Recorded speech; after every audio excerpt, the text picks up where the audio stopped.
Mismo si PNP Chief Director General Oscar Albayalde ang nagbabala sa publiko, huwag magpapaniwala sa mga matatanggap na tawag na magsasabi sa iyong nasa drug watch list ka ng Philippine National Police. Muli na naman daw kasi silang nakakatanggap ng ganitong mga reklamo na gawa-gawa lang daw ng mga masasamang loob. Ang siste, may tatawag sa iyo at magpapakilalang taga-PNP at saka sasabihin sa iyo na nasa drug watch list ka ng pulisya.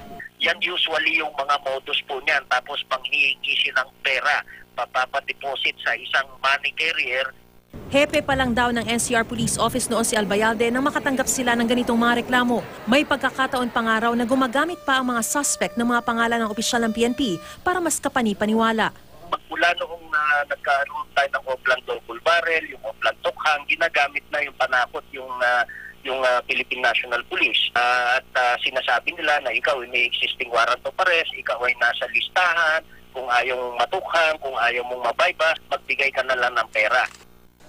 Pero kung dati cellphone lang ang gamit, ngayon daw ay gumagamit pati ng landline.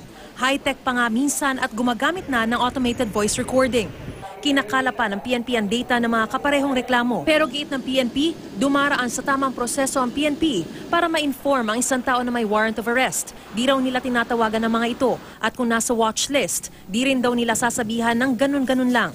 Lalong di raw dapat nagpapabayad ang mga pulis para lang mabura ang pangalan sa watch list. Kung talaga raw nasa drug watch list ang isang tao, ang ginagawa lang umano ng PNP ay isailalim siya sa surveillance at intelligence build-up.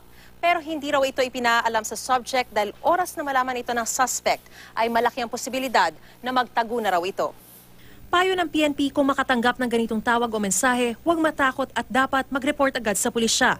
Kailangan din daw makuha ang ilang detalye katulad ng telephone number na ginamit na pantawag. Mariz Umali, Nakatutok, 24 Oras.